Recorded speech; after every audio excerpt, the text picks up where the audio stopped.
Hello students, ठीक है। तो हम लोग नेक्स्ट तुम्हारा जो चैप्टर स्टार्ट करेंगे दैट इज कार्बन फैमिली। तो कार्बन फैमिली तुम्हारा सबसे पहले जनरल आउटरमोस्ट कॉन्फ़िगरेशन क्या होगा, NH2 NP2। तो इनके मेंबर्स जैसे कार्बन का क्या होगा 2s2 2p2, सिलिकॉन का 3s2 3p2, germanium 4s2 4p2, 5s2 5p2 और 6s2 6p2। क्लियर है कि नहीं क्लियर है? आया समझ में? फिजिकल प्रॉपर्टी सबसे पहले मेटालिक नेचर बताओ भाई। Carbon, silicon, germanium, tin, lead. तो तुम्हारा मेटालिक नेचर नीचे जाने पे क्या करेगा, इंक्रीज करेगा। ये दोनों क्या होते हैं, नॉन मेटल्स। जर्मेनियम क्या होता है, मेटलॉइड। और टिन और लेड क्या होते हैं, मेटल्स। ठीक है, carbon and silicon are non metals, germanium is a metalloid and tin and lead are metals. ठीक है। नेक्स्ट एटॉमिक रेडियस बताओ भाई, नीचे जाने पे क्या करेगा, इंक्रीज करेगा। ठीक है, लेकिन अगर मान लो तुमसे पूछ दिया जाए कार्बन और सिलिकॉन के बीच में जो तुम्हारा रेडियस का डिफरेंस x है, सिलिकॉन और जर्मेनियम में अगर मान लो y है और टिन और लेड में मान लो z है, तो तुमसे पूछा जाए x y z में कौन बड़ा या छोटा होगा। तो x y z में सबसे बड़ा x, फिर y, फिर z। क्यों? क्योंकि ये सेकेंड पीरियड से थर्ड पीरियड गए तो तुम्हारा सिर्फ s और p ऑर्बिटल्स, लेकिन थर्ड से जब फोर्थ में जाओगे तो तुम्हारा कौन सा लगेगा, d ऑर्बिटल कॉन्ट्रैक्शन।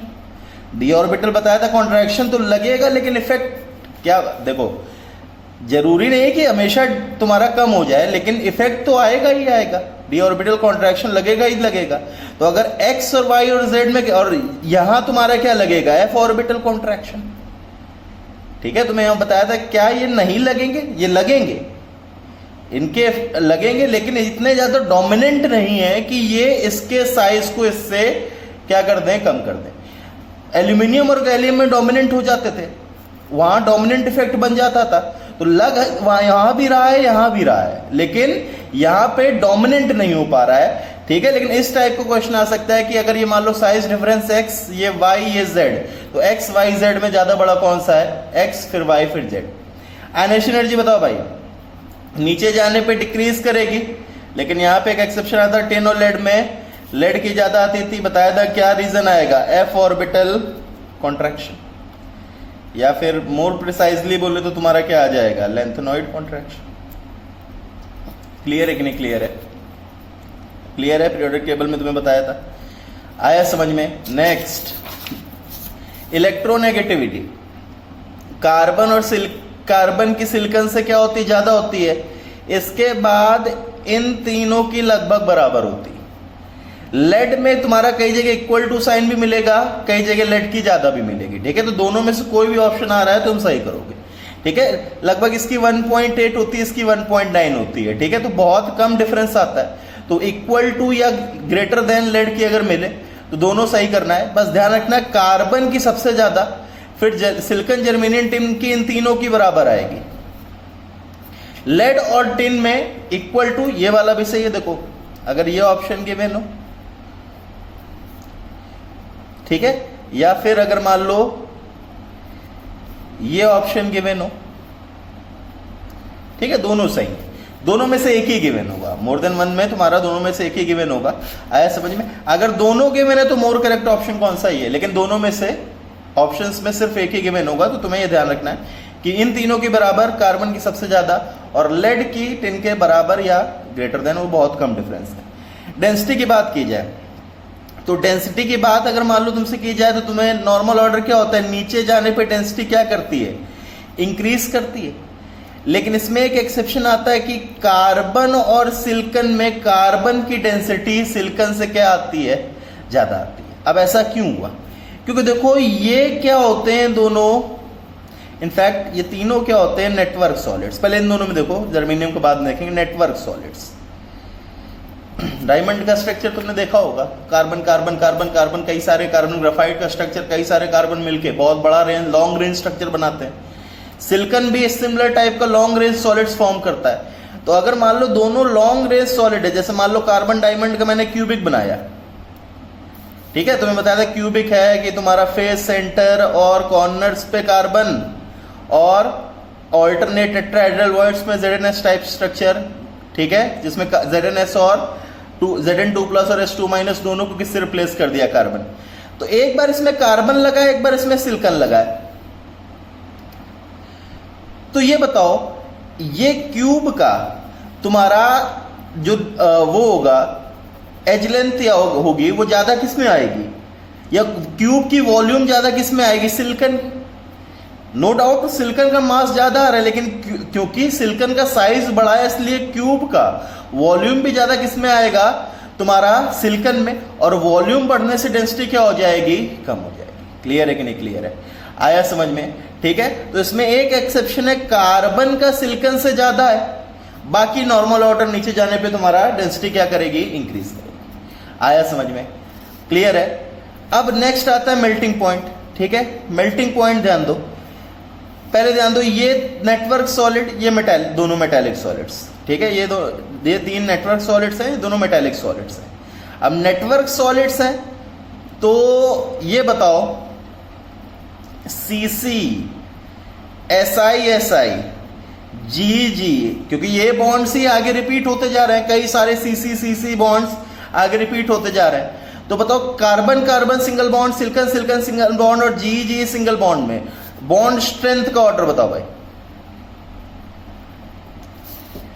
तो सबसे ज्यादा inversely proportional to size, size बढ़ने से बॉन्ड स्ट्रेंथ क्या होगी, कम होगी। तो सबसे ज्यादा कार्बन कार्बन, फिर सिलिकॉन सिलिकॉन, फिर जर्मेनियम जर्मेनियम, याद है, ठीक है। क्लियर है कि नहीं क्लियर है। तो अगर बॉन्ड स्ट्रेंथ बढ़ी तो तुम्हारा मेल्टिंग पॉइंट भी क्या होगा, इंक्रीज होगा। ध्यान दो फिर से, हम लोग इससे पहले क्या बोलते थे, इंटरमोलिकुलर फोर्सेस ऑफ अट्रैक्शन पे डिपेंड कर रहा है, लेकिन यहां हम लोगों ने बॉन्ड स्ट्रेंथ से कंपेयर कर दिया। क्यों कर दिया, क्योंकि इसमें ये कार्बन कार्बन ही आगे बढ़ते जा रहे हैं। ये कार्बन कार्बन बॉन्ड्स या सेम एलिमेंट ही बहुत सारे बॉन्ड्स बना रहा है। तो इसमें नेटवर्क सॉलिड्स का मतलब क्या है कि कोवलेंट बॉन्ड की बॉन्ड स्ट्रेंथ पे हम लोग क्या कर रहे हैं, उसका मेल्टिंग पॉइंट देख रहे हैं। समझ में आया कि नहीं आया। जैसे अगर मान लो मैं बोलूंगा H2O में हम लोग OH बॉन्ड की बॉन्ड स्ट्रेंथ नहीं देखते थे, हम लोग क्या बोलते थे, 2 H2O के बीच में कौन से इंटरमोलिकुलर फोर्सेस हैं, तो वो हाइड्रोजन बॉन्डिंग थे। लेकिन इसमें हम लोग कोवलेंट देख रहे हैं। क्यों देख रहे हैं, क्योंकि कार्बन या ये जो बॉन्ड्स हैं same element covalent bond form करके बहुत लॉन्ग रेंज सॉलिड बना रहा है। समझ में आया।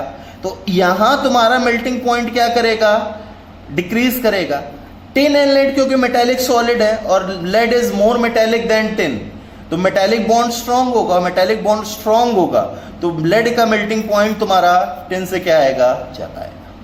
समझ में आया, क्लियर है कि नहीं क्लियर है, ठीक है।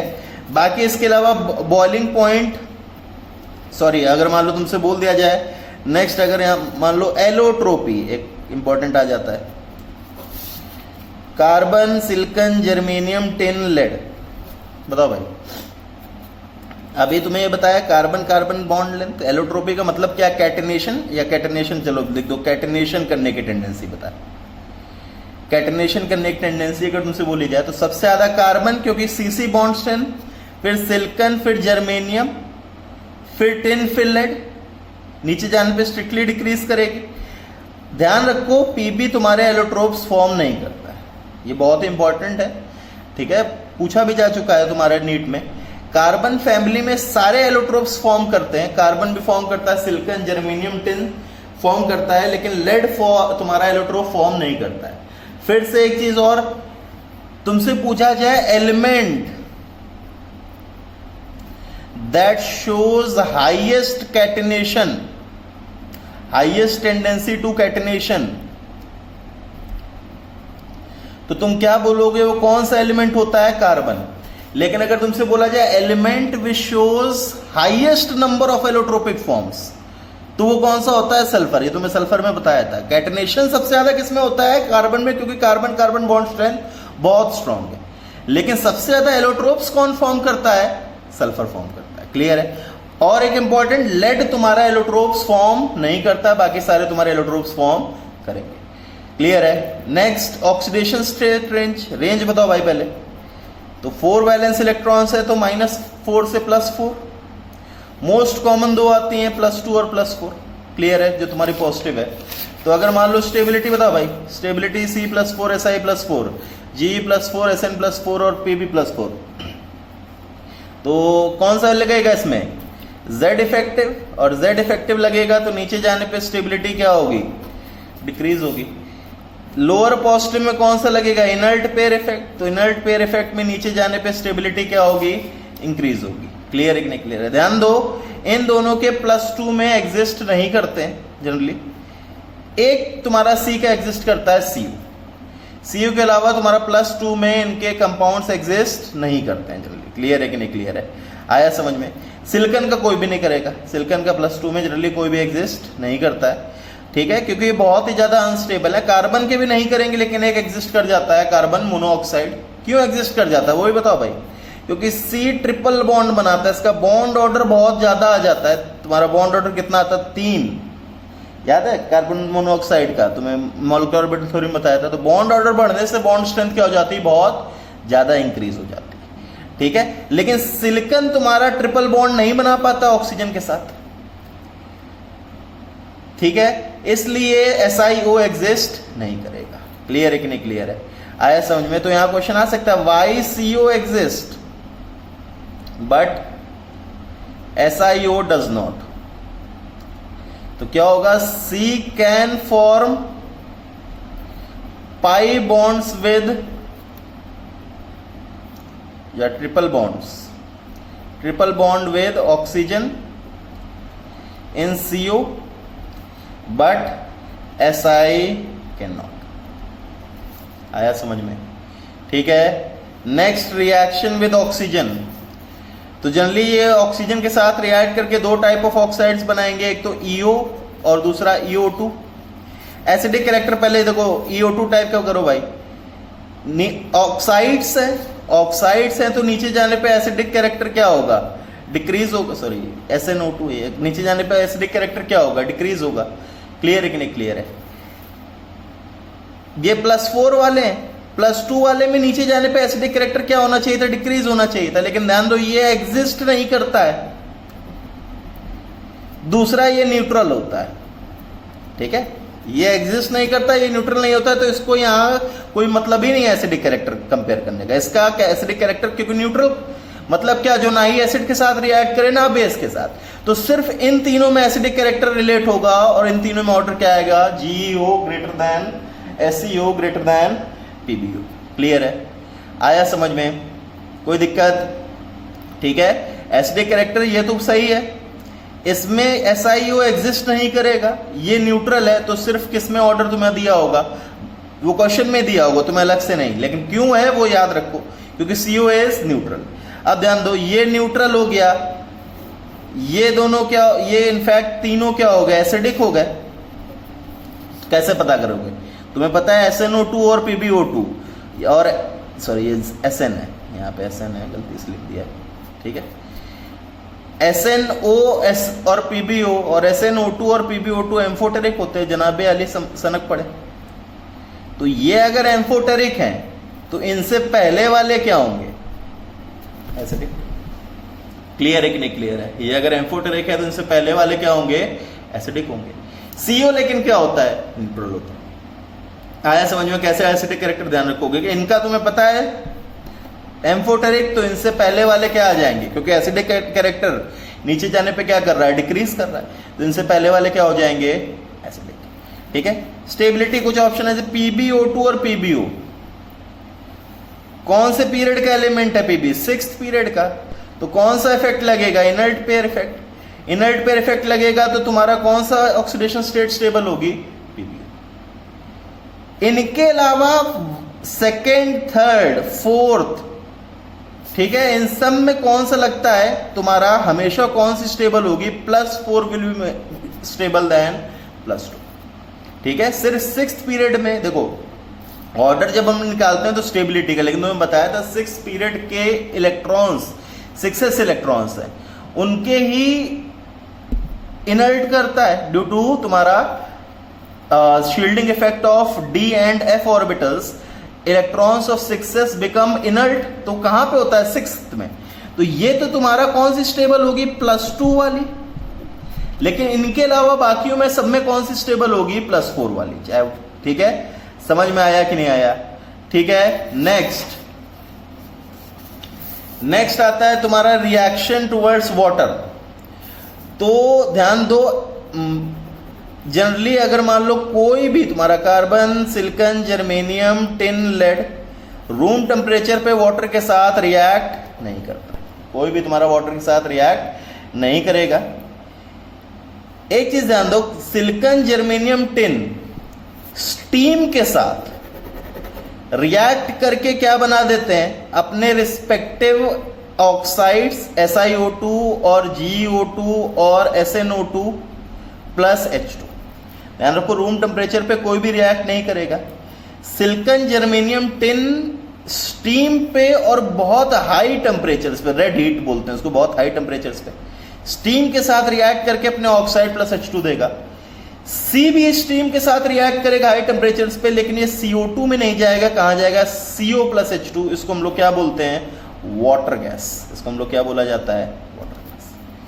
समझ में आया, क्लियर है, ठीक है। Lead does not react with water at any condition due to formation of protective oxide layer. इसका भी एल्यूमिनियम की तरह शुरुआत में लेड है, थोड़ा बहुत रिएक्ट किया, फिर उसके बाद PbO की तुम्हारी प्रोटेक्टिव ऑक्साइड लेयर बन गई, तो अब उसको रिएक्ट नहीं करने देगा, ठीक है। आया समझ में, क्लियर है। रूम टेम्परेचर पे कोई नहीं, स्टीम के साथ ऐसे ये +4 वाला ऑक्साइड देंगे, ये तुम्हारा +2 वाला ऑक्साइड देगा। क्लियर है कि नहीं, क्लियर है, आया समझ में। इन दोनों CO प्लस H2 को क्या बोलते हैं, combination is known as water gas. Clear है। Next, reactivity towards halogens. E plus H2 फिर से दो टाइप के हैलाइड्स, +2 और +4 में। स्ट्रक्चर बताओ भाई, जैसे मान लो CCl4 का बताओ भाई, EX4 टाइप हैलाइड है, EX4 चलो बोलो, EX4 हाइब्रिडाइजेशन sp3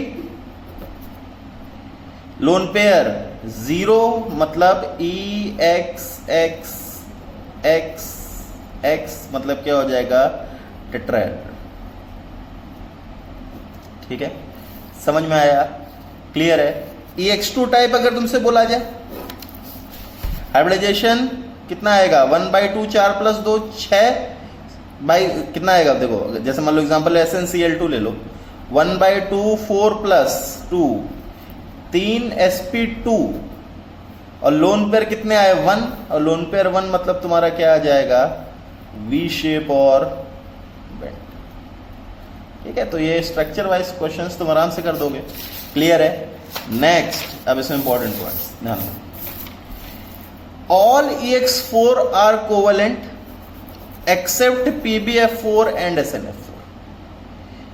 ठीक है, जितने भी तुम्हारे EX4 टाइप हैलाइड्स होते हैं, कार्बन, CCl4, CbR4, तुम्हारे SiF4, SiVr, सब तुम्हारे क्या है, covalent except PbF4 and SnF4। तुमसे पूछा जाएगा PbF4 इज कोवेलेंट,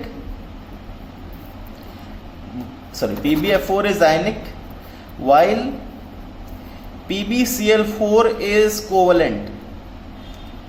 Why? बताओ भाई इसका रीजन। इस टाइप का अगर क्वेश्चन आ गया, PbF4 is ionic while PbCl4 is covalent, why? क्या बताओगे? Polarisation. Polarisation is directly proportional to size of an ion, और साइज ज्यादा होगा तो पोलराइजेशन ज्यादा होगा और कोवेलेंट कैरेक्टर भी क्या होगा, ज्यादा होगा। इसीलिए तुम्हारा क्या होगा, PbCl4 तुम्हारा कोवेलेंट होगा, लेकिन PbF4 क्या होगा, आयनिक होगा। ठीक है, तो इस टाइप के क्वेश्चंस आ सकते हैं, इनको तुम्हें ध्यान होना चाहिए। क्लियर है कि नहीं, क्लियर है, आया समझ में। ठीक है, नेक्स्ट अगर मान लो तुमसे बोल दिया जाए कि हाइड्रोलिसिस, ये वाले क्वेश्चंस बताओ भाई, खुद से करके एक बार देखो। CCl4 की हाइड्रोलिसिस, ना वेकेंट ऑर्बिटल्स है, ना तुम्हारा H बॉन्ड की वो है, तो ये तुम्हारा हाइड्रोलाइज नहीं करेगा। SiCl4 बताओ भाई, वैकेंट ऑर्बिटल्स हैं तो Si+4Cl -1 H plus OH minus SiOH whole 4 plus, clear है कि नहीं क्लियर है, ये सिलिसिक एसिड है, ठीक है, आया समझ में। Next SiF4 Si+4 F-1 H plus OH minus, क्या बनाएगा SiOH होल 4 प्लस HF। फिर इसमें बताया था ये अब इसी के साथ रिएक्ट करने लगता है, क्या बना देता है SiF4 plus HF gives SiF6 2 minus, जिसमें क्या होती है पार्शियल हाइड्रोलिसिस। याद है कि नहीं याद है, ठीक है, क्लियर है, पहले होता है फिर इसके बाद HF अब इसके सॉरी SiF4 H2O के साथ ना रिएक्ट करके किसके साथ रिएक्ट कर जाएगा HF के साथ, तो ये क्या शो करता है पार्शियल हाइड्रोलिसिस। क्लियर है, आया समझ में। बताओ भाई स्टेबिलिटी, फिर से वही आ गया +2 +4 +2 +4, ये कौन से पीरियड का सिक्स्थ पीरियड में कौन सा इफेक्ट इनर्ट पेयर इफेक्ट, मतलब +2 वाला। इनके अलावा किसी भी पीरियड में Z इफेक्टिव और Z इफेक्टिव लगाओगे मतलब कौन सा +4 वाला। समझ में आया, क्लियर है कि नहीं क्लियर है, ठीक है। ये बताओ भाई स्टेबिलिटी कंपेयर करो इन दोनों की, +4 +4 +4 +4 +4, तो +4 की स्टेबिलिटी नीचे जाने पे क्या होगी डिक्रीज होगी, +2 +2 +2 +2 +2, +2 की स्टेबिलिटी नीचे जाने पे क्या होगी इंक्रीज होगी। ये दोनों एग्जिस्ट ही नहीं करते हैं, ठीक है। कार्बन में +2 में सिर्फ कौन एग्जिस्ट करेगा CO, सिलिकॉन का कोई भी +2 में एग्जिस्ट नहीं करता है। समझ में आया कि नहीं आया, क्लियर है, ठीक है। तो इसको फर्दर कंटिन्यू करेंगे, ठीक है। Thank you.